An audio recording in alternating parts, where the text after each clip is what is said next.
L57 Hindi अध्याय 561 निर्णायक युद्ध का क्षण _2। जिस टैगबोट पर मिलर मौजूद थे उस पर एक बड़ी स्क्रीन लगी थी जिस पर पानी के नीचे का नजारा दिख रहा था। मिलर स्क्रीन पर वीडियो को ध्यान से देख रहे थे जिसमें एक ऑपरेटर रहस्यमयी विमान के ऊपर गहरे समुद्र में चलने वाले पनडुब्बी को उड़ा रहा था। वह विमान की तस्वीरें लेते हुए उसका विस्तृत परिचय दे रहा था। दिखने में ये रहस्यमयी विमान लगभग हमारे B2 जैसा ही लगता है, लेकिन वास्तविक माप के अनुसार यह विमान हमारे B2 से कम 20% बड़ा है। यह विमान 87 मीटर गहरी झील के तल पर स्थित है। पानी के तेज दबाव के कारण कॉकपिट चकनाचूर हो गया है और पंखों को भी नुकसान पहुंचा है। हालांकि टूटे हुए हिस्से धड़ से अलग नहीं हुए हैं और अभी भी जुड़े हुए हैं। मैंने विमान के चारों ओर चक्कर लगाया और उसके कॉकपिट पर विशेष ध्यान दिया। हालांकि कॉकपिट पूरी तरह से क्षतिग्रस्त हो गया है, फिर भी वह बंद है। कॉकपिट का दरवाजा बिल्कुल काला है, इसलिए ये स्पष्ट नहीं है कि अंदर कोई पायलट है या नहीं। हालांकि मुझे आसपास कोई शव नहीं मिला। चूंकि यह रहस्यमयी विमान झील की तलहटी की गाद में फंसा हुआ है, इसलिए यह अभी भी स्पष्ट नहीं है कि इसके नीचे क्या है। झील के पानी में ईंधन रिसाव के कोई संकेत नहीं मिले हैं और आसपास के क्षेत्र में कोई विमानन ईंधन घटक नहीं पाया गया है। यह एक रहस्य है कि विमान का ईंधन टैंक कहां स्थित है और कोई हथियार भी सामने नहीं आया है। जनरल मिलर ने पानी के नीचे से भेजी गई तस्वीरों को देखा और विस्तृत ब्रीफिंग सुनी और गहरे विचारों में डूब गए। विमान बहुत रहस्यमय और देखने में शक्तिशाली लग रहा था, लेकिन इस साधारण सर्वेक्षण से कोई उपयोगी जानकारी नहीं मिली। किसी को नहीं पता था कि यह रहस्यमय विमान कैसे छिप सकता है, इसका पायलट इस समय कहाँ है, इसमें किस तरह का पावर डिवाइस इस्तेमाल होता है, या यह इतने सारे हथियार कैसे ले जा सकता है। लेकिन मिलर को अचानक वास्तविकता का एहसास हुआ, क्योंकि उन्हें पता था कि एक बार इस रहस्यमयी विमान पर उनका हाथ लग जाए तो इन सभी सवालों के जवाब मिल सकते हैं। उन्होंने कहा, सबसे पहले विमान को सुरक्षित करो ताकि वह झील की तलहटी में अचानक उड़ान न भर सके। जनरल मिलर पहले भी रहस्यमयी विमान की पानी के नीचे की गतिविधियों का अनुभव कर चुके थे, इसलिए उन्हें पता था कि ऐसी किसी भी घटना को कैसे रोका जाए। इसलिए उन्होंने पानी के नीचे किसी भी अप्रत्याशित गतिविधि को रोकने के लिए विमान को सुरक्षित स्थान पर रखने का दृढ़ निश्चय किया। टैगबोट से 2 विशाल सीमेंट के टुकड़े, जिनमें से प्रत्येक का वजन 100 टन था, पास के पानी में गिराए गए। प्रत्येक सीमेंट का टुकड़ा एक मोटी लोहे की जंजीर से बंधा हुआ था। गहरे समुद्र में चलने वाला पनडुब्बी जहाज आगे बढ़ा, अपनी यांत्रिक भुजा से एक लोहे की जंजीर को पकड़ा और उसे पास के रहस्यमयी विमान तक खींच लाया। एक गोताखोर की मदद से उसने जंजीर को विमान के एक पंख में लपेटा और उसे एक बड़े ताले से सुरक्षित कर दिया।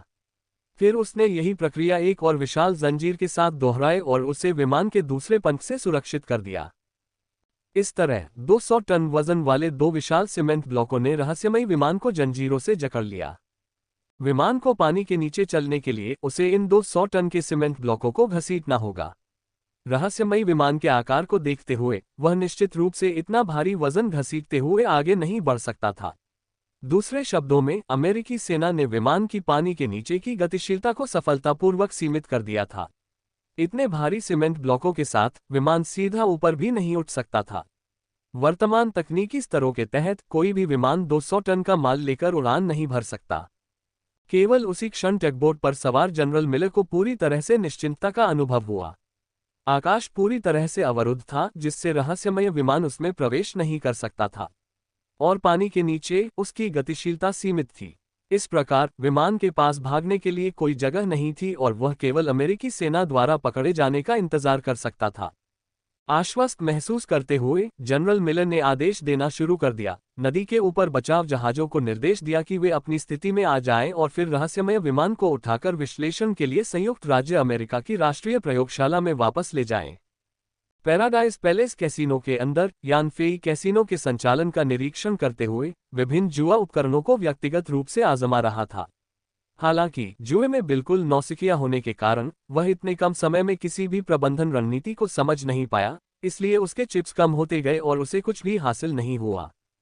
अचानक यान फेई के बगल में बैठे एक अश्वेत व्यक्ति का फोन बज उठा। स्पष्ट रूप से नाराज उस व्यक्ति ने फोन उठाया और थोड़ी देर सुनने के बाद गुस्से से भड़क उठा, अरे तुमने मेरा मजाक किरकिरा कर दिया। मैं कोई बड़ा आदमी नहीं हूं और मेरा नाम भी बड़ा आदमी नहीं है, तुमने गलत नंबर ले लिया। फिर उसने गुस्से में फोन रख दिया और खुद को शांत करने के बाद जुआ खेलना फिर से शुरू कर दिया। यान फेई ने कोई ध्यान नहीं दिया और कैसीनो को देखता रहा। जब वह ब्लैकजैक टेबल पर क्रूपियर के खिलाफ जुआ खेलने के लिए बैठा तो उसके बगल में किसी और का फोन बजा। ये व्यक्ति एक कोकेशियान था जो अपने खेल के उत्साह में डूबा हुआ था और फोन ने उसे गुस्से से लाल कर दिया। संदेश सुनने के बाद वह भी कोसने लगा, धिक्कार है, कैसी बदकिस्मती है। मैं बड़ा आदमी नहीं हूं। साली, अगर तू किसी बड़े आदमी की तलाश में है तो किसी वेश्यालय में जा, मुझे परेशान मत कर। और फिर उसने फोन काट दिया। यान फेई को अब भी कुछ गड़बड़ नजर नहीं आई।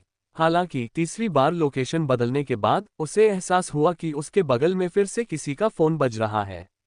इस बार एक युवा कोकेशियान महिला ने फोन उठाया। हालांकि आमतौर पर वह नेकदिल होती है, लेकिन कॉल की बातें उससे परेशान कर रही थी क्योंकि उसने फोन काटने से पहले कहा, मैं बड़ी नहीं हूं, आपका नंबर गलत है। उसके साथी ने तुरंत चिंता से पूछा कि किसने फोन किया था, और फिर वे फिर से फ्लर्ट करने लगे। अब तक यान फेई को आखिरकार एहसास हो गया था कि कुछ गड़बड़ है।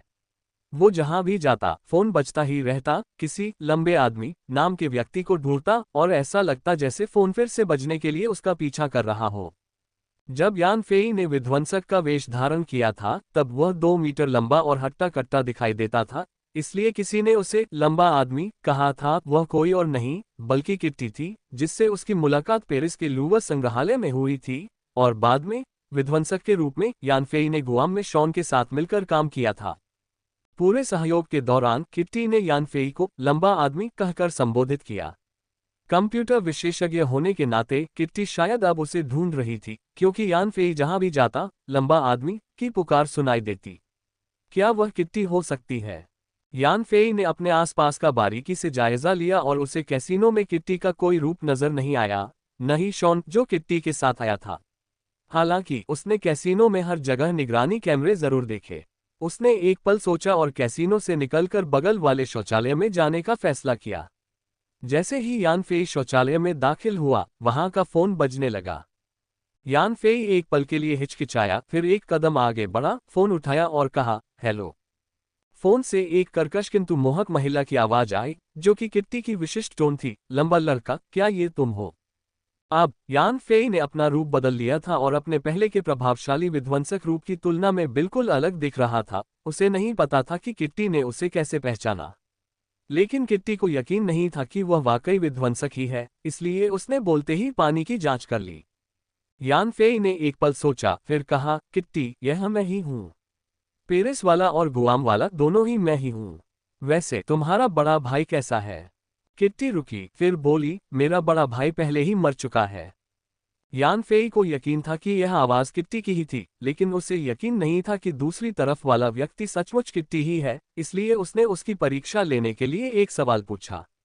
किट्टी का भाई पेरिस में मारा गया था और यान फेई ने जानबूझकर किट्टी की पहचान की पुष्टि करने के लिए पूछा था, जिस पर उसके जवाब से यह पुष्टि हो गई कि वह कौन थी। यान फेई ने कहा, माफ करना किट्टी, मैं बस ये सुनिश्चित करना चाहता था कि यह तुम ही हो। लाइन पर मौजूद किट्टी को इस पूछताछ से कोई आपत्ति नहीं थी। ये पहचानने के बाद कि यानफी का वर्तमान रूप वास्तव में वही लंबा आदमी था जिसकी उसे याद थी, वह आश्चर्य से बोली, लंबे आदमी, तुमने ऐसा कैसे किया? अपने शरीर को इस तरह बदल पाने में सक्षम? अगर मैंने निगरानी कैमरों का इस्तेमाल करके कुछ जानकारी हासिल न की होती और तुम्हारी एक अनोखी हरकत पर ध्यान न दिया होता, तो मैं तुम्हें पहचानने की हिम्मत न कर पाती। यान फेई चौंक गया। हालांकि वह अपनी काया बदल सकता था, लेकिन उसे कुछ खास आदतें बदलने का प्रशिक्षण नहीं मिला था जो रूपांतरण के बाद भी बनी रहीं, और अनुभवी किट्टी ने कुछ गड़बड़ देख ली थी और उसे एहसास हुआ कि यान फेई ही विध्वंसक है। सौभाग्य से किट्टी की चेतावनी ने यान फेई को भविष्य में इस खुलासे से सावधान रहने और दूसरों को उसकी असली पहचान का पता लगाने से रोकने में मदद की। हालांकि फिलहाल यान फेई को इस बात की कोई चिंता नहीं थी कि किट्टी उसका असली चेहरा जान ले, क्योंकि उसने अपना रूप बदल लिया था। यान फेई ने कहा, किट्टी, क्या तुम मुझे इसलिए ढूंढ रही हो क्योंकि तुम्हें कुछ चाहिए? किट्टी ने जवाब दिया, क्या आप लास वेगास में किसी बड़ी मुसीबत में फंसे हुए हैं? यान फेई ने उत्तर दिया, मैं अभी थोड़ी परेशानी में हूं, लेकिन आपको कैसे पता चला? किट्टी ने बताया, शॉन और मैंने ट्रंप टावर पर नजर रखने और इमारत के अंदर ऐसे सबूत ढूंढने का जिम्मा लिया है जो संयुक्त राज्य अमेरिका के राष्ट्रपति के लिए हानिकारक हो सकते हैं। हमने कुछ दिन पहले ट्रंप टावर की सुरक्षा व्यवस्था में घुसपैठ की थी और उनकी जानकारी के बिना हमने इमारत के निगरानी कैमरों का इस्तेमाल करके पूरी इमारत पर नजर रखी और जरूरी जानकारी इकट्ठा की। freewebnovel.com। हमें ट्रंप टॉवर निगरानी फुटेज में एक अमेरिकी जनरल और एक अश्वेत व्यक्ति के बीच बातचीत मिली है और उनकी बातचीत से हमें पता चला कि वे डिस्ट्रॉयर की तलाश कर रहे थे। डिस्ट्रॉयर ट्रंप टॉवर में घुसा था, जिससे उन्हें कुछ परेशानी हुई और फिर चला गया। उन्हें पता चला है कि डिस्ट्रॉयर पास के पैराडाइज पैलेस से आया था और अब वे उसे ढूंढने के लिए यहां आ रहे हैं। क्या मैं तुम्हें जानता हूं? तुम्हारे किसी खतरे में पड़ने की चिंता में मैंने तुरंत ट्रंप टावर में निगरानी फुटेज खंगालनी शुरू कर दी और फिर मुझे एक छिपे हुए कैमरे से लिए गए वीडियो में तुम्हारी धुंधली आकृति दिखाई दी। अफसोस की बात है कि मैं तुम्हारे कपड़े या चेहरा नहीं पहचान पाया, बस इतना पता था कि तुम पैराडाइज पैलेस कैसीनो की तरफ जा रहे हो। उन लोगों की पिछली बातचीत से जोड़कर मैंने निष्कर्ष निकाला कि तुम अभी पैराडाइज पैलेस में ही होगे और आने वाले खतरे से अनजान हो। इसलिए मैंने तुरंत कैसीनो के सुरक्षा सिस्टम को हैक किया और जुआरियों के बीच खोजने के लिए उनके कैमरों का इस्तेमाल किया। आखिरकार मैंने तुम्हें पहचान लिया क्योंकि तुम फुटेज में दिख रहे व्यक्ति से मिलते जुलते थे और तुम्हारी एक आदतन हरकत को पहचान लिया, और इसी तरह मैंने तुम्हारे बगल वाले व्यक्ति के फोन सिग्नल को हैक करके तुमसे संपर्क करने की कोशिश की। शुक्र है कि तुम्हें आखिरकार कुछ गड़बड़ का आभास हुआ और तुम टॉयलेट में आ गए। वहीं मैं तुमसे सीधे बात कर सका। कारण और प्रभाव जानने के बाद यान फेई को अंततः समझ में आया कि किट्टी उससे संपर्क करने का प्रयास क्यों कर रही थी, लेकिन वह भी बहुत आश्चर्यचकित था और बोला, मैंने अभी अभी ट्रंप टॉवर में कुछ किया था, लेकिन उन लोगों को कैसे पता चला कि वह मैं था, और यह भी कैसे पता चला कि मैं इस समय पैराडाइज पैलेस के अंदर हूं? किट्टी ने पूछा, क्या आप 4 प्रमुख प्रसिद्ध जासूसों के बारे में जानते हैं? यान फेई के मन में पेरिस के 4 प्रमुख प्रसिद्ध जासूसों में से एक, जो चीन से था, चीनी प्रसिद्ध जासूस ज़ुगे लियुन से हुई मुलाकात की याद ताज़ा हो आई। चीनी जासूस के अलावा जापानी जासूस, ब्रिटिश जासूस और अमेरिकी जासूस भी थे। यान फेई इन तीनों से कभी व्यक्तिगत रूप से नहीं मिला था, लेकिन उसने इंटरनेट पर उनके बारे में अनगिनत कहानियां पढ़ी थीं, क्योंकि उसे पता था कि वे मामले सुलझाने में बेहद कुशल थे। हालांकि वह ज़ुगे लियुन एक धोखेबाज था, असली चीनी जासूस बू शियाओलान बेहद दुर्जय था, यहाँ तक कि उसने यान फेई को आत्मा की गहराई तक आतंकित कर दिया था, एक ऐसा दबाव जो उसके अब तक के किसी भी दुश्मन से कहीं ज्यादा भयावह था। इसलिए यान फेई ने उन दूसरे देशों के जासूसों को कम करके आंकने की हिम्मत नहीं की, जिनका जिक्र चीनी जासूस के साथ ही किया गया था। यान फेई ने कहा, मैं 4 प्रमुख प्रसिद्ध जासूसों के बारे में कुछ किंवदंतियां जानता हूं और वे मामलों को सुलझाने में कितने कुशल हैं। किट्टी ने कहा, उन्हें पता है कि आप पैराडाइज पैलेस में हैं, क्योंकि जो व्यक्ति इस समय बाहर आप पर नजर रख रहा है वह अमेरिका से है, गैरी जैक नाम का एक प्रसिद्ध जासूस। ये वही अश्वेत व्यक्ति है जो अमेरिकी सेना के जनरल से बात कर रहा था। यान फेई के दिल में एक झटका सा लगा। ये गैरी जैक 4 प्रमुख प्रसिद्ध जासूसों में सबसे रहस्यमय था, उसकी क्षमताएं अज्ञात थीं, इसलिए कोई नहीं जानता था कि वह मामलों को कैसे सुलझाता है। जहां दूसरे जासूसों के कई बार असफल होने के मामले सामने आए, वहीं अमेरिकी जासूस की सफलता दर भयानक रूप से 100% थी, कभी भी चूक नहीं हुई। अगर वह यान फेई के पीछे था, तो भले ही यान फेई ने लगभग कोई सबूत न छोड़ा हो, फिर भी ये बहुत परेशानी वाली बात होगी। यान फेई ने अपना हाथ आगे बढ़ाया और कहा, वैसे किट्टी, क्या अब तुम मुझे देख सकती हो? किट्टी ने उत्तर दिया, तुमने बस अपना दाहिना हाथ हिलाया था। यान फेई चौंका और बोला, ये तो नामुमकिन है ना, ये तो टॉयलेट है, क्या तुम मुझे बता रहे हो कि यहाँ भी कैमरा है? किट्टी हंसी और बोली, तुम्हें क्या लगता है मैं तुम्हें और कैसे देख सकती हूँ? यान फेई ने गाली देते हुए कहा, ये तो बहुत अजीब बात है, यहाँ तक कि शौचालय में भी कैमरे लगे हैं। किट्टी बोली, ठीक है बड़े भाई, शॉन और मैं लास वेगास में नहीं है, और आज मैं आपके लिए बस इतना ही कर सकती हूँ। गैरी जैक बड़ी संख्या में अमेरिकी सेना के साथ आ रहे हैं, बेहतर होगा कि आप अपना ध्यान रखें। उसके बाद किट्टी ने फोन रख दिया। यान फेई, जो चुपचाप फोन पकड़े हुए था, कुछ भावुक हो गया। उसने सोचा भी नहीं था कि पेरिस के लूव्र संग्रहालय में किट्टी और शॉन को बचाने के बदले में वे उसकी 2 बार अच्छी मदद करेंगे। एक बार गुआम में अमेरिकी सेना के B-2 की स्कैनिंग के दौरान, और अब ये रात की पूर्व चेतावनी। अब रात के 2:20 बज रहे थे और ड्रोन डेटा रिफ्रेश होने में सिर्फ 40 मिनट बाकी थे। उसने कभी नहीं सोचा था कि उसे इतनी गंभीर स्थिति का सामना करना पड़ेगा और एक अमेरिकी जासूस उसका पीछा करेगा। यान फेई ने जो तैयारियां की थीं, वे शायद एक सच्चे विशेषज्ञ को खामियों से भरी लग रही थीं, और अगर अमेरिकी जासूस जल्द ही यान फेई या यान क्यू के असली ठिकाने का पता लगा ले तो इसमें कोई आश्चर्य की बात नहीं होगी। दुश्मन अविश्वसनीय रूप से शक्तिशाली और निकट था। यान फेई अब पीछे नहीं हट सकता था, उसे उठकर वापस लड़ना था क्योंकि असली टकराव का क्षण आ गया था। जैसा कि कहावत है, संकरे रास्ते में बहादुर का कोई मुकाबला नहीं होता। यान फेई को अपने उज्ज्वल भविष्य के लिए इस लड़ाई में जीत हासिल करनी ही होगी। कैसीनो में लोगों का आना जाना लगा रहता था और दीवारों की ध्वनिरोधी व्यवस्था इतनी प्रभावी थी कि अंदर बैठे लोग बाहर का कोई शोर नहीं सुन पाते थे। हालांकि यान फेई की सुनने की शक्ति असाधारण थी और अपनी क्षमता को पूरी तरह से समायोजित करने के बाद वह पहले से ही आते हुए भारी वाहनों की आवाज और साथ ही दौड़ते हुए लोगों की आवाज को पहचान सकता था। उसे तुरंत पता चल गया कि अमेरिकी सेना पैराडाइज पैलेस कैसीनो को घेर रही है। अमेरिकी सेना द्वारा घेरे जाने के बावजूद यान फेई में जरा भी घबराहट नहीं दिखी। आखिरकार ये लास वेगास का सर्वोच्च रैंकिंग वाला पैराडाइज पैलेस कैसीनो था। हालांकि रात काफी हो चुकी थी, फिर भी वहां 1000 से ज्यादा जुआरी रात भर सट्टा लगा रहे थे। इसके अलावा कैसीनो के ऊपर बने होटल में सैकड़ों गणमान्य लोग आराम कर रहे थे। यान फेई की योजना के अनुसार अगर हालात वाकई बिगड़ गए तो वह अपने यूनिवर्सल स्पेस में जमा हथियारों का इस्तेमाल करके कैसीनो और होटल में मौजूद सभी लोगों को बंधक बनाकर इतिहास की सबसे बड़ी डकैती को अंजाम देगा। इन महत्वपूर्ण बंधकों के साथ उसका मानना था कि वह आखिरी 40 मिनट तक टल सकता है। इन प्रभावशाली बंधकों को पकड़कर वह निश्चित रूप से समय खरीदने के अपने लक्ष्य को हासिल कर लेगा। उस योजना के अलावा यान फेई के पास समय बचाने का एक और तरीका था। बाहर मौजूद अमेरिकी सेना की मौजूदगी को नजरअंदाज करके तुरंत यान क्यूई के कमरे में वापस आकर सेना की तलाशी से छिप जाना। वह कमरा अमेरिकी सरकार के वरिष्ठ अधिकारियों द्वारा इस्तेमाल किया जाता था और ये तय नहीं था कि सेना उसकी तलाशी लेगी। अगर आखिरकार उसे ढूंढ भी लिया जाता तो भी इसमें काफी समय लगता और कम से कम यान फेई सेना को अंदर आने से रोकने के लिए कमरे में मौजूद अमेरिकी सरकार के अधिकारियों को बंधक बना सकता था। हालांकि इस तरीके में एक समस्या थी। एक प्रसिद्ध अमेरिकी जासूस जो अपराजय माना जाता था, अचानक बाहर प्रकट हो गया था। यान फेई को अंदाजा नहीं था कि सेना को उसे ढूंढने में कितना समय लगेगा। अगर अमेरिकी जासूस उसे बहुत जल्दी ढूंढ लेता तो ये रणनीति समय बचाने के अपने उद्देश्य को पूरा नहीं कर पाती और उससे यकीन नहीं था कि एक भी सरकारी अधिकारी की मौजूदगी सेना को हिचकिचाहट में डाल देगी, जबकि बंधकों के एक बड़े समूह ने उसे ज्यादा सुरक्षा का एहसास दिलाया था। ये सोचकर यान फेई होटल वापस नहीं लौटा। इसके बजाय उसने कैसीनो में एक साहसिक कदम उठाने का फैसला किया, कुछ ऐसा जबरदस्त कदम उठाने का जिससे अमेरिकी सेना को सावधानी से काम करने पर मजबूर होना पड़े और वह और यान क्यू सुरक्षित बच निकलने में कामयाब हो जाएं।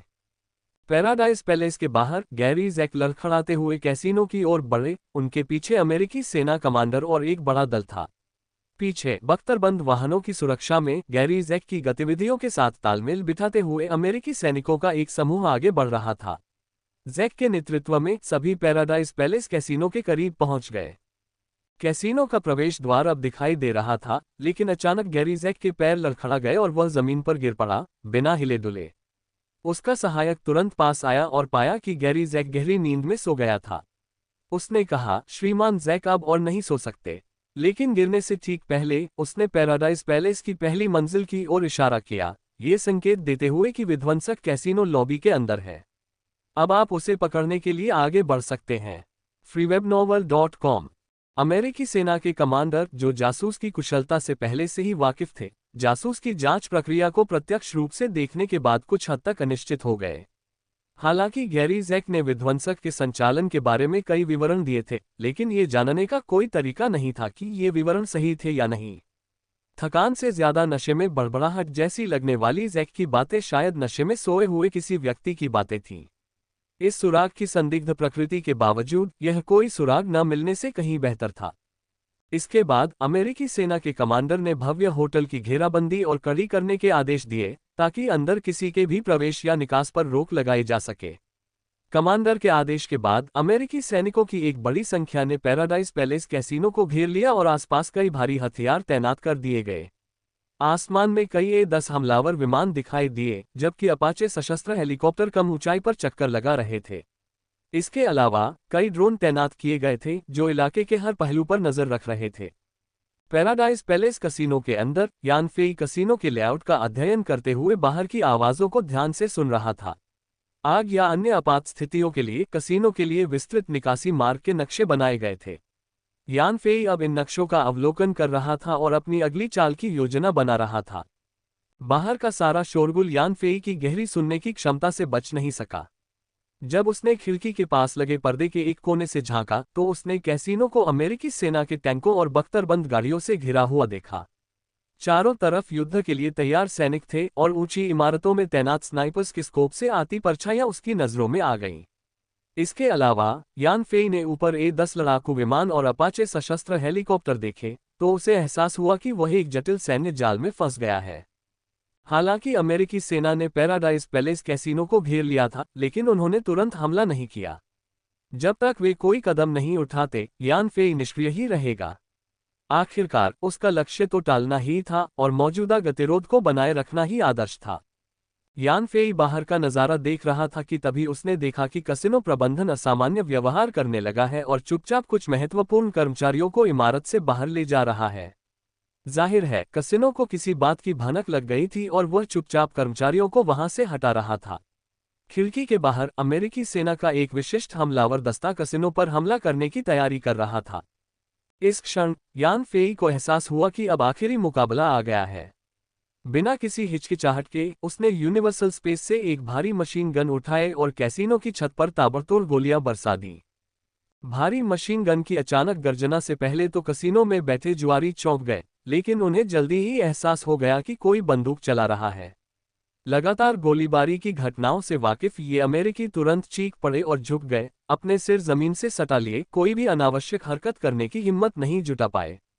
लगातार बंदूक हिंसा के आदी अमेरिकियों ने अपनी सुरक्षा खुद करना सीख लिया था। अब वे जो कर रहे थे वह खुद को होने वाले नुकसान को कम करने का सबसे अच्छा तरीका था। यहां तक कि जिन वीआईपी को बाहर निकाला जाना था वे भी गोलियों की आवाज सुनकर भागने से रुक गए और जमीन पर गिर पड़े।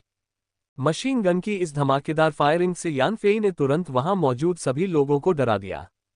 फिर उसने भारी मशीन गन नीचे रख दी और एक बड़ी कैलिबर वाली पिस्तौल निकाली, जिससे कई कसिनो सुरक्षा गार्डों की मौत हो गई, जिन्होंने जवाबी फायरिंग के लिए अपनी बंदूकें निकाल ली थीं।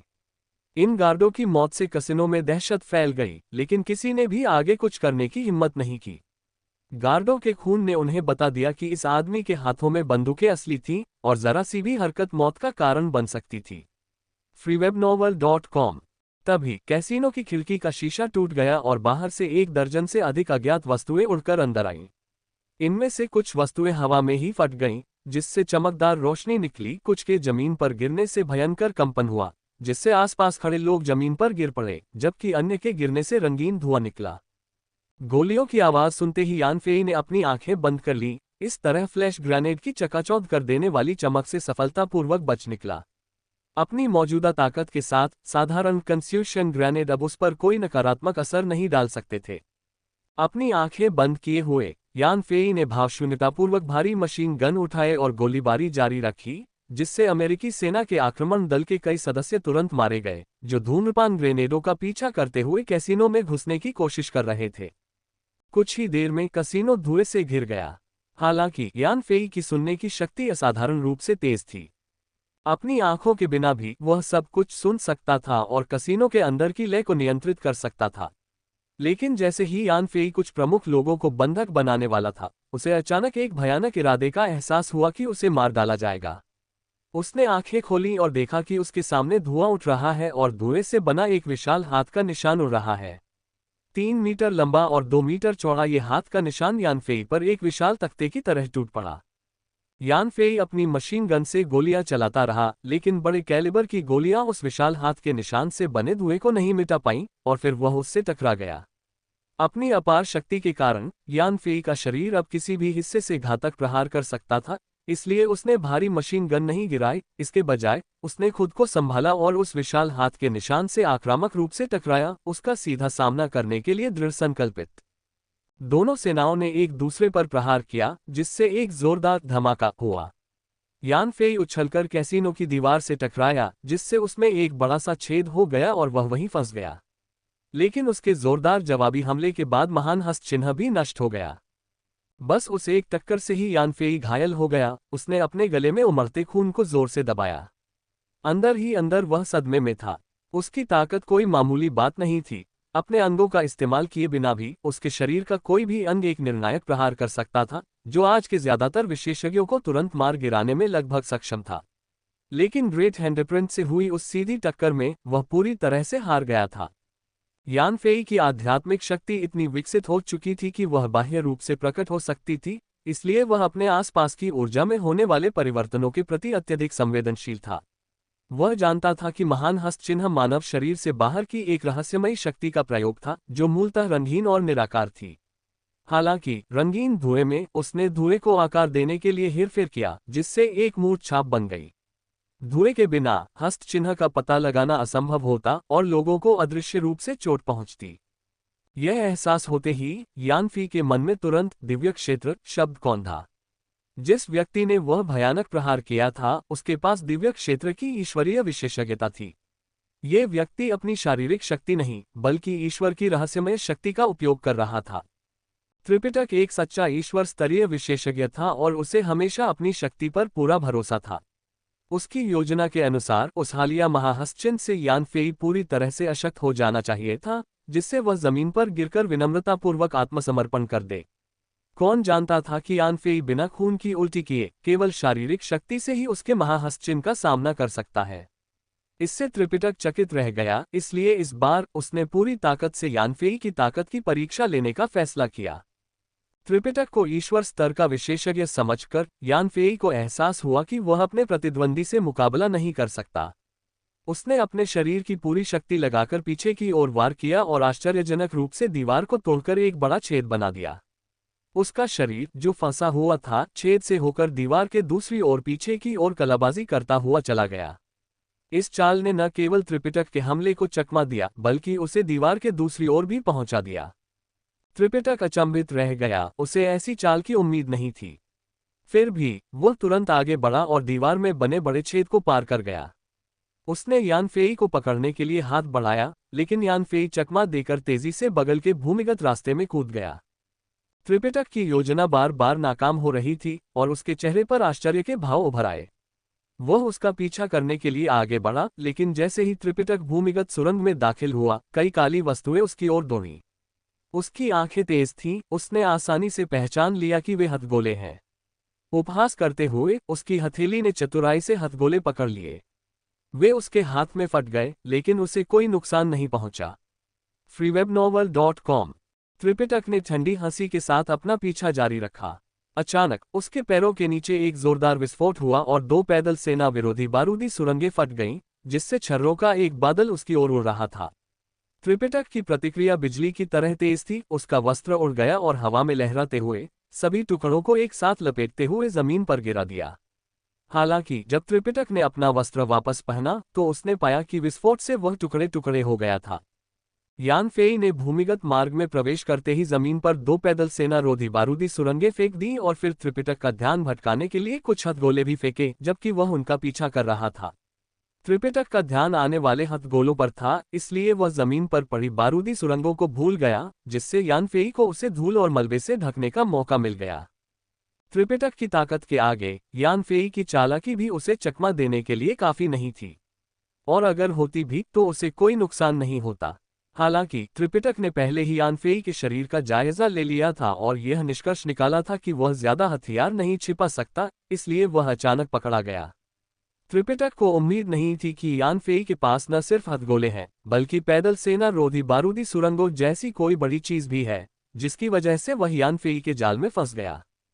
ये जानकर कि उसका प्रतिद्वंद्वी एक ईश्वर स्तरीय विशेषज्ञ है, यान फेई को एहसास हुआ कि वह पूरी तरह से परास्त हो चुका है। इसलिए उसने तुरंत अपनी योजना बदल दी, कैसीनो से बंधकों का अपहरण करने का विचार त्याग दिया और एक बेढंगे तरीके से भागने लगा। एक ईश्वर स्तरीय विशेषज्ञ के आसपास होने के कारण बंधकों को पकड़ने का उसका तरीका अब कारगर नहीं रहा।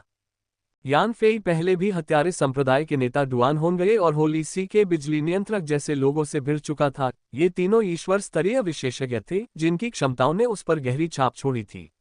यान फेई अच्छी तरह जानता था कि जब तक वह खुद ईश्वर स्तरीय विशेषज्ञ नहीं बन जाता, तब तक वह उनका सामना करने की स्थिति में नहीं है। इसलिए जैसे ही उसने देखा कि यह व्यक्ति ईश्वर स्तरीय विशेषज्ञ है, उसने भाग जाने का फैसला किया। उस पल यान फेई के मन में जो जिज्ञासा उमड़ रही थी, उसका समाधान हो गया। वह सोच रहा था कि उसे विध्वंसक होने का एहसास होने के बावजूद अमेरिकी सेनाएं उसे घेरने पर क्यों तुली हुई थीं, खासकर शहर में।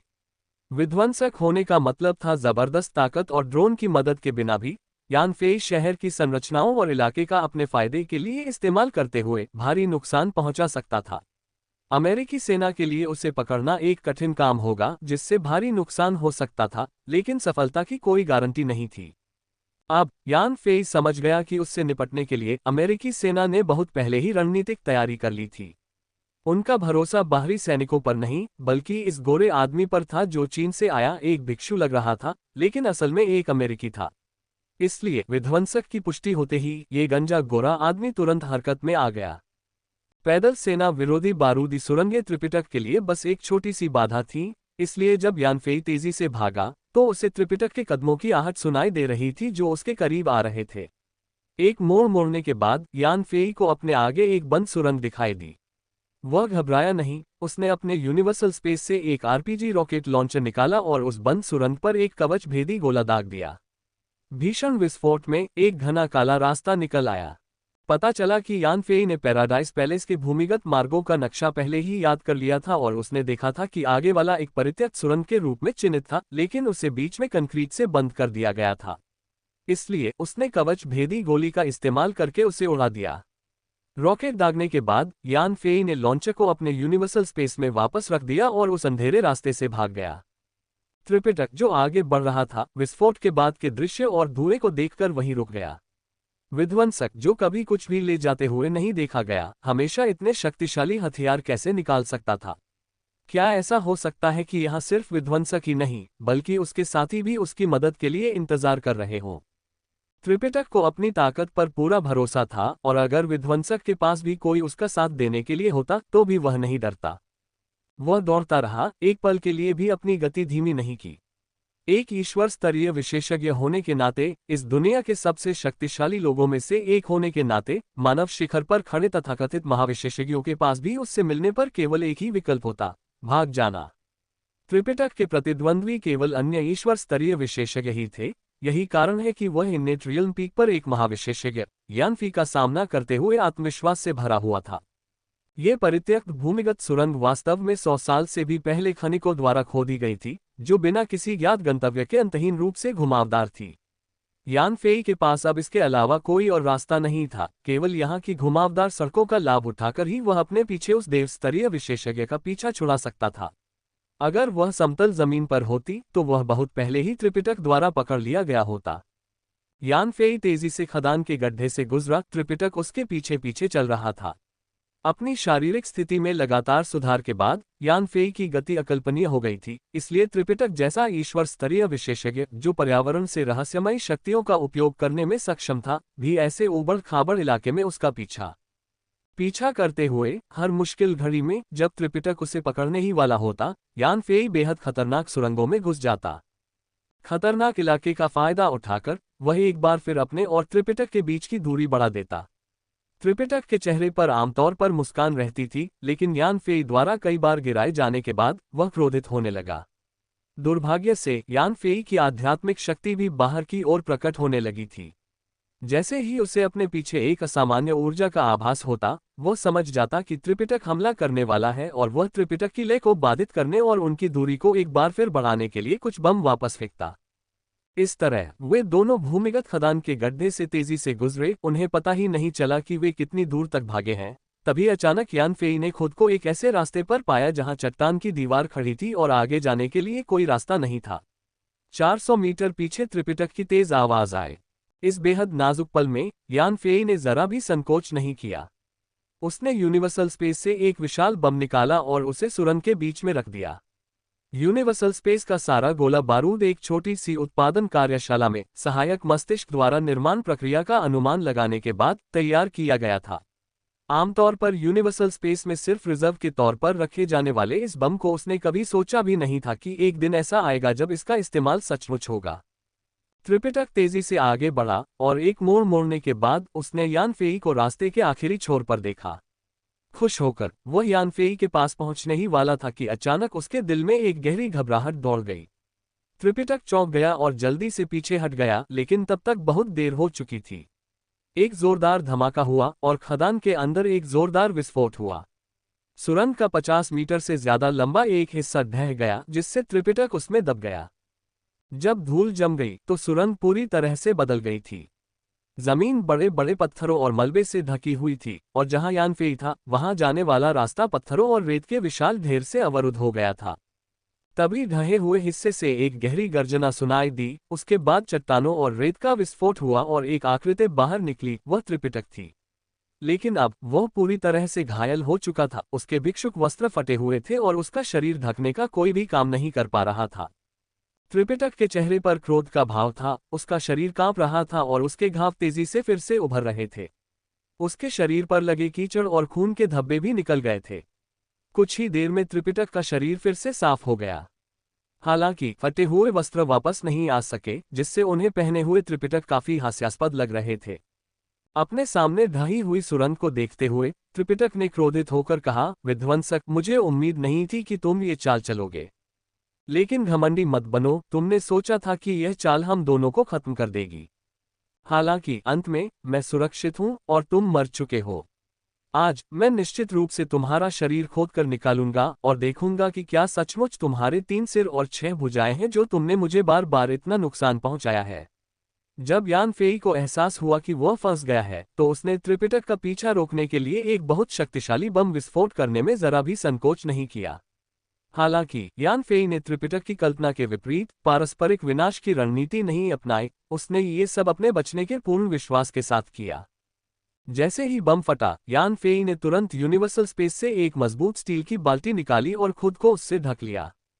फिर एक जबरदस्त विस्फोट हुआ, जिससे आसपास की सभी सुरंगें ढह गईं। स्टील की बाल्टी की सुरक्षा की वजह से अंदर मौजूद यानफेई को इस ढहने से कोई सीधा नुकसान नहीं हुआ। स्टील की बाल्टी को यानफेई ने खास तौर पर आपात स्थितियों के लिए, खासकर आग और विस्फोट से सुरक्षा के लिए तैयार किया था और अब इसने उसे अनोखी सुरक्षा प्रदान करके अपना काम पूरा कर दिया है।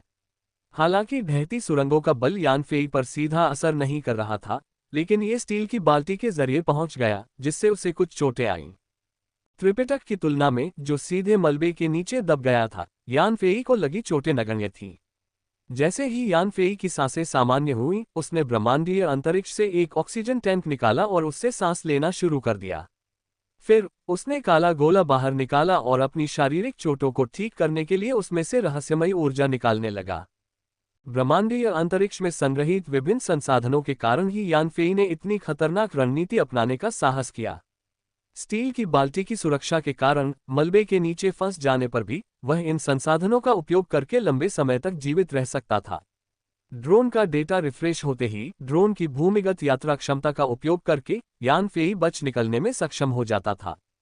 जहां तक बम के विस्फोट से त्रिपिटक को खत्म करने की बात है, यानफेई ने इस बारे में सोचा भी नहीं था। इसकी कोई उम्मीद तो दूर की बात है। इससे पहले मध्य पूर्व में यानफेई ने ड्रोन से कवच भेदी गोलियों से हत्यारे संप्रदाय के नेता पर लगातार हमला किया था, जबकि डुआन होन्डे ने उसे रोका था। फिर भी वे उसे नहीं मार पाए और वह भागने में कामयाब रहा। इस दृष्टिकोण से यानफेई ईश्वर स्तरीय विशेषज्ञों के जीवन की दृढ़ता से अच्छी तरह वाकिफ था। इसलिए भले ही त्रिपिटक मलबे के नीचे दब गया हो, वह अपनी शक्ति से बिना किसी नुकसान के यानफेई से पराजित हुए बिना आसानी से बच सकता था। यानफेई दिव्य जगत के रहस्यों को पहले ही समझ चुका था और उसके बहुत करीब था, लेकिन वह अभी तक ईश्वर स्तर का विशेषज्ञ नहीं था। आध्यात्मिक शक्ति के साथ बाह्य रहस्यमय शक्ति का प्रयोग करने में असमर्थ था। इसलिए केवल अपनी शक्ति पर निर्भर होने के कारण यानफेई त्रिपिटक से कहीं आगे था, जो बाह्य रहस्यमय ऊर्जा का उपयोग कर सकता था। यद्यपि यानफेई बलवान था और एक देव स्तरीय विशेषज्ञ के आक्रमण का पूरी शक्ति से सामना कर सकता था, फिर भी उसमें देव स्तरीय विशेषज्ञों जैसी लंबी लड़ाई की सहन शक्ति का अभाव था। इसलिए एक बार देव स्तरीय विशेषज्ञ से उलझ जाने पर यानफेई का पराजित होना निश्चित था। यानफेई और त्रिपिटक के बीच का अंतर छोटा था, लेकिन यह मनुष्यों और देवताओं के बीच की सीमा रेखा थी। इस सीमा रेखा को पार किए बिना वह कभी भी देव स्तरीय विशेषज्ञों का मुकाबला नहीं कर पाता। यही कारण है कि प्राचीन काल से लेकर आज तक जन्मजात क्षेत्र शिखर पर अनेक विशेषज्ञ रहे हैं, लेकिन देव स्तरीय विशेषज्ञ केवल मुट्ठी भर ही रहे हैं। यान फेई स्टील की बाल्टी के नीचे छिपा रहा और ध्यान से बाहर से आ रही आवाजें सुनता रहा। विस्फोट के बाद सुरंगें ढह गईं, बीच बीच में गिरते पत्थरों और रेत के अलावा और कोई आवाज नहीं आई। हालांकि जैसे जैसे समय बीतता गया, यान फेई ने किसी को तेजी से पत्थर और रेत हिलाते हुए अपने करीब आते हुए सुना।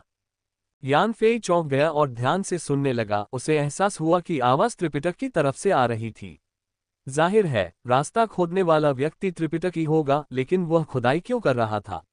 क्या त्रिपिटक को लगा होगा कि इतने भारी पत्थरों के ढेर के नीचे कोई जिंदा बच सकता है और वह उसे पकड़ने के लिए सुरंग खोदना चाहता था?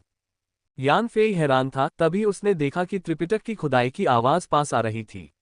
वह एक देव स्तरीय विशेषज्ञ की शक्ति पर आश्चर्यचकित हुए बिना नहीं रह सका, जो इतने बड़े विस्फोट के बाद भी न केवल जीवित था, बल्कि इतनी लंबी सुरंग खोदने में भी सक्षम था।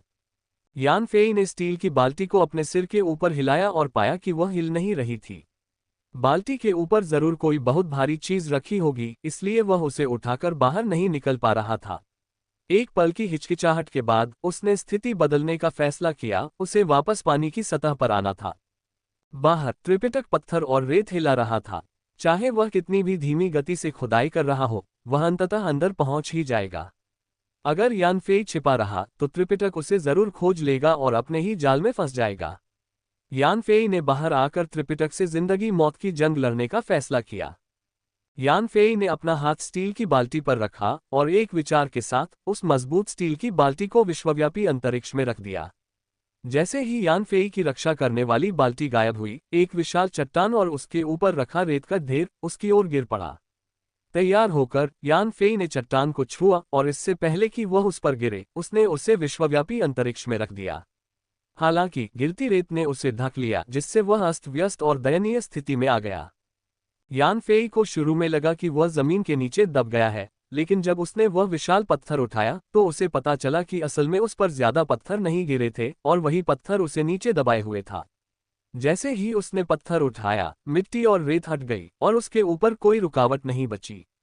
यान फेई नीचे मलबे से उछलकर ऊपर आया और पहले तो अपनी मांसपेशियों को लगातार कांपने से रोका, अपने शरीर से सारी धूल झाड़कर अपनी सफाई वापस पाए। फिर उसने खदान की सुरंग की ओर देखा, जो अब ढहने के कारण पूरी तरह से बंद हो गई थी और उसे एक डर सा महसूस हो रहा था। गनीमत रही कि उसके ऊपर ज्यादा चट्टानें नहीं थीं, वरना अगर वह गहराई में दब जाता तो रेंगकर बाहर निकलना बेहद मुश्किल हो जाता। तभी यान फेई ने महसूस किया कि उसके पास से एक झुलसाने वाली हवा बह रही थी और पीछे मुड़ने पर उसने महसूस किया कि जहां पहले एक खड़ी चट्टान थी, वहां अब एक छेद था जिसमें से एक लाल रोशनी चमक रही थी और झुलसाने वाली हवा का प्रवाह इसी छेद से आ रहा था। पता चला कि जिस विस्फोट के कारण उसके पीछे का मार्ग ध्वस्त हो गया था, उसी विस्फोट ने सामने के बंद रास्ते से होकर एक नया रास्ता भी खोल दिया था। इस नए रास्ते को पाकर यान फेई बहुत खुश हुआ। ऐसा लग रहा था कि सचमुच आसमान के नीचे कोई रास्ता नहीं है, क्योंकि एक नया रास्ता ठीक उसी समय दिखाई दिया था जब वह एक मुश्किल स्थिति में था। जब तक ये नया रास्ता बाहरी दुनिया की ओर जाता था, वह तब तक बच सकता था जब तक त्रिपिटक ढही हुई सुरंग के दूसरी तरफ रुका हुआ था। अगर त्रिपिटक आखिरकार बच भी गया तो भी ड्रोन डेटा रिफ्रेश होने से पहले वह यान फेई को नहीं ढूंढ पाएगा। एक नया रास्ता पाकर यान फेई बहुत खुश हुआ। वह इस नए रास्ते पर चल पड़ा और जितना आगे बढ़ता गया उतनी ही गर्मी महसूस होती गई। हालांकि यह नया रास्ता बहुत छोटा था। 100 मीटर से थोड़ा ज्यादा चलने के बाद वह नए रास्ते के अंत में पहुंच गया और एक विशाल और अद्भुत जगह में प्रवेश कर गया। उसके सामने एक विशाल अर्धगोलाकार स्थान था, जिसके ऊपर एक विशाल गुंबद था और नीचे मैग्मा का एक गर्म समुद्र, जिसमें से कभी कभी बुलबुले निकल रहे थे। मैग्मा की तीव्र गर्मी के कारण पूरा स्थान कुछ विकृत सा लग रहा था, जिससे एक भयावह दृश्य बन रहा था। नीचे के मैग्मा से ऊपर के गुंबद की दूरी लगभग 5 या 600 मीटर थी, जबकि अर्धवृत्त का व्यास 1000 मीटर से भी ज्यादा था। यान फेई अब मैग्मा से लगभग 50 मीटर ऊपर एक जगह पर खड़ा था। जिस रास्ते से वह यहाँ आया था, उसके अलावा चिकनी दर्पण जैसी चट्टानें उसे घेरे हुए थीं, जिससे बाहर निकलने का कोई और रास्ता नहीं बचा था। दूसरे शब्दों में, जिस प्रवेश द्वार से वह आया था, उसके अलावा कोई और निकास नहीं था। यान फेई ने सोचा था कि वह बिना किसी चोट के बच निकलेगा, लेकिन पता चला कि यह जगह भी एक बंद गली थी। इसके अलावा ऐसा लग रहा था कि वह पृथ्वी के केंद्र की ओर बढ़ रहा था, अन्यथा उसका सामना भूमिगत मैग्मा से नहीं होता। यान फेई को कुछ निराशा हुई। उसने आसपास के इलाके को ध्यान से देखना शुरू किया, इस उम्मीद में कि उसे इस जगह कोई छिपा हुआ रास्ता मिल जाए। दुर्भाग्य से चट्टानें बेहद चिकनी थीं और उनमें कोई छिपा हुआ रास्ता नहीं था। हालांकि नीचे मैग्मा पर कुछ काले पत्थर तैर रहे थे जो खड़े होने लायक मजबूत लग रहे थे। इसके अलावा वहां पैर रखने के लिए कोई जगह नहीं थी। पीछे सुरंग में पत्थर और मिट्टी खोदने में त्रिपिटक की गति बढ़ती जा रही थी। यान फेई का त्रिपिटक से सीधा सामना होने वाला था। अगर त्रिपिटक का आमना सामना होता तो यान फेई का विनाश निश्चित था। इसलिए यान फेई ने अपनी कल्पना शक्ति को सक्रिय किया और इस संभावना से बचने का कोई रास्ता ढूंढने का निश्चय किया। यान फेई की पहली योजना अपने पीछे के मार्ग में एक और धमाका करने की थी, जिससे त्रिपिटक इतने लंबे मार्ग में प्रवेश न कर सके और उसे अपना पीछा छोड़ने पर मजबूर होना पड़े। दुर्भाग्य से उसने अपने विश्वव्यापी अंतरिक्ष में केवल एक ही बड़ा बम तैयार किया था और वह उसका इस्तेमाल भी कर चुका था। अगर उसके पास एक और बम होता तो वह अपने पीछे के मार्ग को पूरी तरह से नष्ट कर सकता था और त्रिपिटक को हमेशा के लिए अंदर ही रोक सकता था। लेकिन उसके विश्वव्यापी अंतरिक्ष में मौजूद बाकी बम मार्ग को नष्ट करने के लिए बहुत कमजोर थे, इसलिए यान फेई को अनिच्छा से यह योजना छोड़नी पड़ी। हालांकि जब यान फेई ने नीचे गर्म मैग्मा पर तैरते कुछ काले पत्थरों को देखा तो उसे तुरंत एक नया विचार सूझा। वह 50 मीटर की ऊंचाई से नीचे मैग्मा की ओर छलांग लगाकर सबसे बड़ी काली चट्टान पर उतरा। उसकी योजना मैग्मा की सतह पर तैरते कुछ काले पत्थरों का इस्तेमाल करके अपने और त्रिपिटक के बीच की दूरी बढ़ाने की थी, ताकि त्रिपिटक उस तक न पहुंच सके। लेकिन इसके बाद जो हुआ उससे यान फेई हैरान रह गया। उसने सोचा था कि चट्टान का तापमान बहुत ज्यादा होगा, लेकिन जब वह काले गोले पर खड़ा हुआ तो उसने पाया कि वह बर्फ की तरह ठंडा था, बिल्कुल भी गर्मी नहीं फैला रहा था।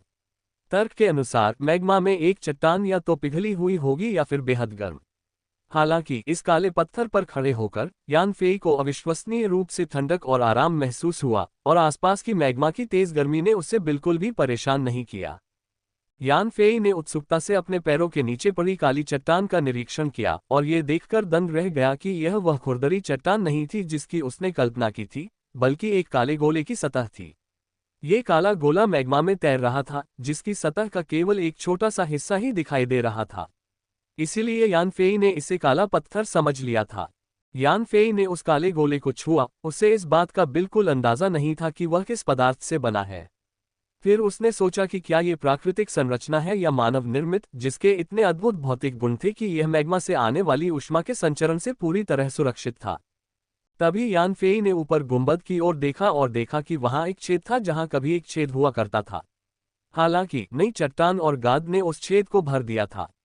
दृश्य को देखकर ऐसा लग रहा था जैसे आसमान से कुछ गिरा हो, जो ऊपर गुंबद को भेदता हुआ सीधे इस लावा झील में जा गिरा हो। यान फेई ने अनुमान लगाना शुरू किया कि वह काला गोला लावा का प्राकृतिक उत्पाद नहीं हो सकता। ये संभवतः आकाश से गिरा होगा, फिर सतह से टकराकर लावा की इस झील में समा गया होगा। यह मानव निर्मित था या नहीं, इस बारे में यान फेई कुछ नहीं बता सका। फिर उसने पास में पड़े काले पत्थर के टुकड़ों को गौर से देखना शुरू किया और पाया कि वे असल में लावा में तैरते हुए पत्थर ही थे। यान फेई उस काले गोले से पास की एक काली चट्टान पर कूद गया और तुरंत अपने पैरों के नीचे गर्मी महसूस की। यह इतनी तेज थी कि हालांकि वह अपने शरीर पर काबू पाकर गर्मी को दूर भगाने में कामयाब रहा, फिर भी ये लगभग असहनीय थी। ऊपर से त्रिपिटक के कारण उत्पन्न शोर और तेज होता गया और यान फेई के लिए परिस्थितियां और भी प्रतिकूल होती गईं। इसलिए वह काले गोले की ओर वापस कूदा और उस पर अपने कदम वापस खींच लिए। उसने विश्व अंतरिक्ष से एक बढ़िया स्टील की ढाल निकाली, उसे काले गोले के ऊपर रखा, ढाल पर खड़ा हो गया और फिर अपने हाथों से काले गोले को पकड़े हुए उसकी आध्यात्मिक शक्ति प्रस्फुटित हुई और उसने काले गोले को विश्व अंतरिक्ष में स्थानांतरित करने का प्रयास किया। उसे काले गोले की उत्पत्ति या उसके निर्माण की सामग्री का पता नहीं था। वह ऊष्मा का संचालन नहीं करता था, इसलिए यान फेई उसे अनुसंधान के लिए वापस लाना चाहता था, इस उम्मीद में कि शायद ये कुछ अद्भुत कार्यों का खुलासा करेगा और उसकी तकनीक के विकास में योगदान देगा। इसके अलावा ये संयुक्त राज्य अमेरिका की मुख्य भूमि थी। अगर वह गोला नहीं लेता तो त्रिपिटक को अंततः यह असामान्य लगता और यह अमेरिकियों के हाथों में चला जाता, जिससे संभवतः उन्हें एक महत्वपूर्ण तकनीकी सफलता मिल जाती। यान फेई उसे पीछे छोड़कर दुश्मन की मदद बिल्कुल नहीं करेगा। यान फेई को इस बात की उम्मीद नहीं थी कि लावा के नीचे काले गोले का हिस्सा इतना विशाल होगा और अपने अत्यधिक घनत्व के कारण वह काला गोला अविश्वसनीय रूप से भारी था। जैसे ही यान फेई ने काले गोले को निकालना शुरू किया, उसने महसूस किया कि उसकी आध्यात्मिक शक्ति बह रही है, और एक ही पल में उसकी सारी ऊर्जा लगभग समाप्त हो गई। आध्यात्मिक शक्ति के अत्यधिक सेवन से यान फेई की आंखों के सामने अंधेरा छा गया, जिससे वह लगभग बेहोश हो गया। लेकिन उस नाजुक घड़ी को जानते हुए उसने होश खोने की हिम्मत नहीं की। खुद को सहने के लिए मजबूर करते हुए यान फेई ने उस कठिन समय में डटे रहे, और अंततः विशाल काला गोला सार्वभौमिक अंतरिक्ष में जमा हो गया। काले गोले के बिना यान फेई तुरंत लावा की ओर गिर पड़ा। सौभाग्य से उसके पैर अभी भी उस महीन स्टील की ढाल पर थे, जिसने उसे लावा में गिरने से बचा लिया। आध्यात्मिक शक्ति के भारी ह्रास के कारण यान फेई क्षण भर के लिए हिलने डुलने की क्षमता खो बैठा। हालांकि जैसे ही काला गोला सुरक्षित हुआ, उसकी आध्यात्मिक शक्ति तेजी से वापस आ गई, और उसने जल्द ही अपनी गतिशीलता वापस पा ली। एक छलांग के साथ वह पास ही एक और काली चट्टान पर गिरा। जिस महीन स्टील की ढाल पर वह खड़ा था, वो प्रज्वलित हुई, फिर तपते लावा में पिघल गई और नजरों से ओझल हो गई। ढाल को गायब होते देख यान फेई को डर का साया सहम गया। वह खुशकिस्मत था कि आखिरी पल में उसकी गतिशीलता वापस आ गई, वरना अंजाम अकल्पनीय होता। जिस काली चट्टान पर वह खड़ा था वह भी काफी बड़ी थी, इसलिए वह लावा पर तैरती रही।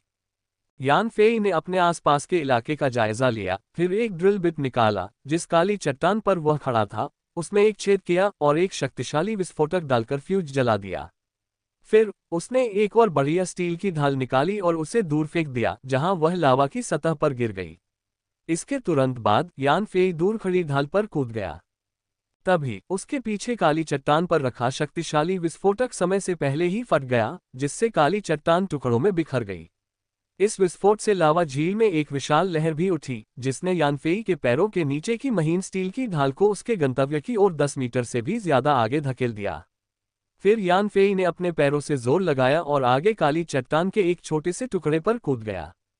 उस तपते वातावरण में, जहां वह उच्च तापमान वाली गैसों में सांस ले रहा था, यान फेई की पीठ ठंडे पसीने से तरबतर हो गई थी। उसने पहले ही गलत अनुमान लगा लिया था। काली चट्टान की अत्यधिक गर्मी के कारण उच्च शक्ति वाले विस्फोटक के समय से पहले फटने की उम्मीद नहीं की थी। अगर उसकी किस्मत थोड़ी भी खराब होती तो वह विस्फोट के दौरान लावा में गिर जाता। तब तक अगर यान फेई के पास स्वर्ग तक पहुंचने का हुनर भी होता तो भी वह व्यर्थ होता।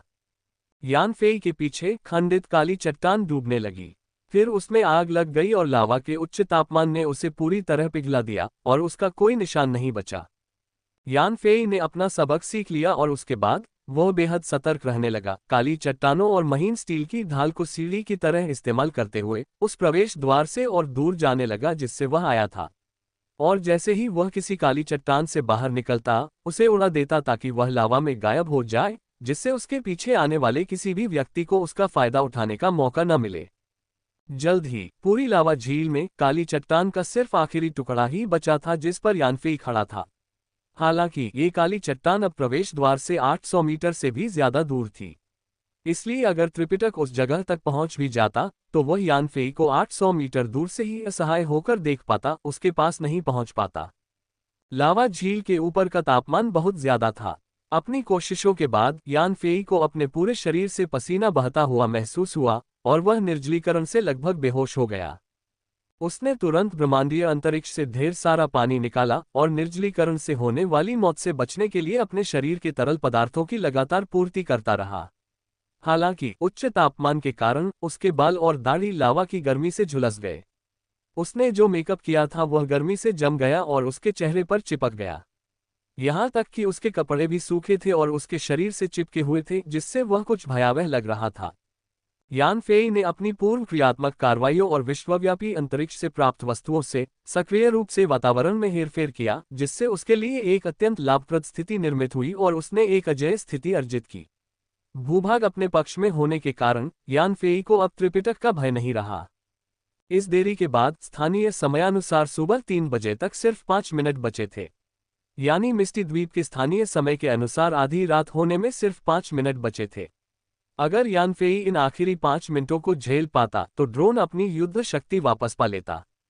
फिर वह आकाश में एक पक्षी की तरह, विशाल सागर में मछली की तरह आजाद हो जाता। यान फेई ने अपनी लड़ाई के लिए एक अनुकूल युद्ध क्षेत्र तैयार कर लिया था और त्रिपिटक से लड़ने के लिए तैयार था, लेकिन फिर भी उसे बेचैनी महसूस हो रही थी। इसलिए उसने यूनिवर्सल स्पेस से मिनी प्रोडक्शन वर्कशॉप में बनी एक एंटी एयरक्राफ्ट मशीन गन निकाली, जिसका इस्तेमाल त्रिपिटक पर लंबी दूरी के हमलों के लिए करने का इरादा था। यह anti aircraft machine gun mini production workshop द्वारा निर्मित एक विशेष हथियार था, जो अपनी अत्यधिक उच्च परिशुद्धता के लिए जाना जाता था और शक्तिशाली 20 मिलीमीटर कैलिबर के गोला बारूद से सुसज्जित था। त्रिपिटक, जो एक देव स्तरीय विशेषज्ञ था, से निपटने के लिए यान फेई ने विशेष रूप से 20 मिलीमीटर का एक उन्नत कवच भेदी गोला चुना। बेशक यान फेई को उम्मीद नहीं थी कि एंटी एयरक्राफ्ट मशीन गन अकेले त्रिपिटक को मार देगी। उसका लक्ष्य इसका इस्तेमाल त्रिपिटक की गतिविधियों में बाधा डालने और उसे पास आने से रोकने के लिए करना था। यान फेई लावा से घिरा हुआ था, इसलिए त्रिपिटक के पास अपार शक्ति होने पर भी जब तक यान फेई उसे किनारे से रोकता, त्रिपिटक बिना किसी चोट के यान फेई के पास नहीं पहुंच पाता। अगर कोई दुर्घटना हो जाए और वह गलती से लावा झील में गिर जाए, तो त्रिपिटक जैसा शक्तिशाली व्यक्ति भी राख में बदल जाएगा। रास्ते में यान फेई की हरकतों से त्रिपिटक को गहरा शक हुआ कि कोई यहाँ यान फेई की मदद के लिए इंतजार कर रहा है। खदान की सुरंग में इतनी सारी चीजें छिपी थीं, वरना ये समझाना मुश्किल होता कि यान फेई इतनी सारी चीजें कैसे निकाल पाया। हालांकि यान फेई त्रिपिटक के शक से अनजान था, उसे अभी भी अपने राज छुपाने थे और त्रिपिटक को अपने अंतरिक्ष उपकरणों का पता चलने से बचाना था। इसलिए यान फेई ने अपने शरीर के चारों ओर 20 मिलीमीटर की कवच भेदी गोलियों की जंजीरें बांध ली और भारी मशीन गन की नाल को उस रास्ते पर निशाना बनाया जिससे वह आया था। यान फेई ने जैसे ही अपनी युद्ध की तैयारी पूरी की, ऊपर सुरंग से अचानक एक लंबी चीख सुनाई दी। त्रिपिटक आखिरकार ढही हुई सुरंग को तोड़कर इस नए रास्ते में आ गया था और प्रवेश द्वार पर प्रकट हुआ था। हालांकि त्रिपिटक का शरीर साफ था, लेकिन उसके कपड़े फटे हुए थे, जिससे वह एक भिखारी जैसा लग रहा था। त्रिपिटक का इस भूमिगत सुरंग में ये पहला अनुभव था और साथ ही जमीन के नीचे इतनी तपती लावा झील से उसका पहला सामना भी। यहाँ का अजीबोगरीब माहौल देखकर उसके चेहरे पर हैरानी के भाव उभर आए। फिर अपनी नजरें आगे बढ़ाकर उसने लावा झील की गहराई में यान फेई को देखा। जैसे ही यान फेई ने त्रिपिटक को आते देखा, वह चुप रहा। उसने बस विमान रोधी मशीन गन का ट्रिगर दबाया और कवच भेदी गोलियों की बौछार त्रिपिटक की ओर चल पड़ी। त्रिपिटक ने यान फेई के हमले और अपनी ओर आती गोलियों को देखा। हालांकि त्रिपिटक ने कोई बचाव नहीं किया, बस अपने हाथ जोड़कर अमिताभ का जाप किया। जैसे ही ये शब्द बोले गए, त्रिपिटक के चारों ओर एक प्राचीन कांसे का घंटा प्रेत प्रकट हुआ, उल्टा होकर उसके पूरे शरीर को ढंक लिया। कवच भेदी गोलियां कांसे के घंटा प्रेत से टकराते ही अचानक रुक गईं, फिर उनके वारहेड्स प्रभाव से विकृत होकर जमीन पर गिर पड़े। चाहे कितने भी बड़े कैलिबर के कवच भेदी गोलों ने कांसे के घंटा प्रेत पर प्रहार किया हो, कोई भी उसे भेद नहीं सका, न ही वे उसे हिला पाए। अपनी गोलियों को बेअसर देखकर यान फेई ने तुरंत एंटी एयरक्राफ्ट मशीन गन से गोलीबारी बंद कर दी। वह युद्ध में अनुभवी था, लेकिन उसने पहली बार किसी को गोलियों से बचने के लिए इस तरीके का इस्तेमाल करते देखा था। ये पश्चिमी साधु जिस कुंग-फू का इस्तेमाल कर रहा था, वह चीनी गोल्डन बेल कवच जैसा लग रहा था, लेकिन जहां दूसरे लोग गोल्डन बेल कवच से हमलों का सामना करने के लिए अपने शरीर का इस्तेमाल करते थे, वहीं उसने कभी किसी को कांसे की घंटी का प्रेत बनाकर गोलियों के हमलों से बचने के लिए इस्तेमाल करते नहीं सुना था। ऐसा लग रहा था जैसे देव स्तर के विशेषज्ञ वाकई असाधारण थे, उनकी ताकत इंसानी कल्पना की सीमाओं को पार कर गई थी। जब त्रिपिटक ने यान फेई को अपना हमला बंद करते देखा, तो उसने अपने हाथ नीचे कर लिए और उसके आसपास का कांसे का घंटीनुमा प्रेत तुरंत गायब हो गया। उसने पास की चट्टान की दीवारों को अपने हाथों से जांचना शुरू किया और पाया कि लगातार उच्च तापमान पर पकने के कारण चट्टान की दीवारें बेहद चिकनी और सघन हो गई थीं। उनमें एक भी दरार नहीं थी, जिससे किसी के लिए भी चट्टान पर लंबी दूरी तक चढ़ना असंभव हो गया था। इसके अलावा लावा से निकलने वाले ऊष्मा विकिरण के कारण चट्टान की दीवार का तापमान बहुत अधिक था, जिससे मनुष्यों का लंबे समय तक आसपास रहना असंभव हो गया था। इसका मतलब ये था कि त्रिपिटक पूरी तरह से अपनी ताकत पर निर्भर होने के कारण लावा झील में 800 मीटर गहराई में यान फेई के पास पहुंचने में असमर्थ था। यान फेई को देखते हुए उसके चेहरे पर मुस्कान आ गई और वह चीनी भाषा में बोला, विनाशक, मैं मानता हूं, हमने तुम्हें कम आंका था। मैंने कभी नहीं सोचा था कि तुम में सचमुच कुछ कौशल होंगे। तुम मेरे पीछा करते करते बच निकले और मुझे घायल भी कर दिया। ये देखकर कि त्रिपिटक ने तुरंत हमला नहीं किया, यान फेई ने समय खरीदने के लिए कहा, पश्चिमी भिक्षु, आप कौन हैं? आप मेरा पीछा क्यों कर रहे हैं? और आप मुझे विध्वंसक क्यों कहते हैं? त्रिपिटक ने फिर से अपने हाथ जोड़े और बुद्ध का नाम जपते हुए समान स्वर में कहा, विनाशक, भले ही आपने अपने शरीर का आकार बदल लिया है और आपके चेहरे पर श्रृंगार है, फिर भी मैंने आपको देखते ही पहचान लिया। इसलिए मेरे सामने अपनी पहचान छिपाने की कोशिश न करें। मैं आपको लंबे समय से जानता हूं और जानता था कि आप चीनी हैं। पिछली बार जब आप इटली में वेटिकन बेसिलिका में जबरन घुस आए थे, तो मैं आपको पीछे से देख रहा था। यान फेई की इटली की आखिरी यात्रा अपने ड्रोन को उन्नत करने के लिए पोप के राजदंड से आवश्यक अपग्रेड वस्तुएं प्राप्त करने का एक प्रयास थी। हालांकि उस समय तक वह पूरी तरह से अपनी शक्ति में नहीं आया था और उसने अपने पीछे त्रिपिटक को नहीं देखा था। इसलिए जब त्रिपिटक ने बताया कि वह इटली में उस पर नजर रख रहा था, तो यान फेई ज्यादा घबराया नहीं। उसे ये भी विश्वास नहीं था कि त्रिपिटक उसे धोखा देने की कोशिश कर रहा है, क्योंकि यान फेई से झूठ बोलने से त्रिपिटक को कोई फायदा नहीं होगा।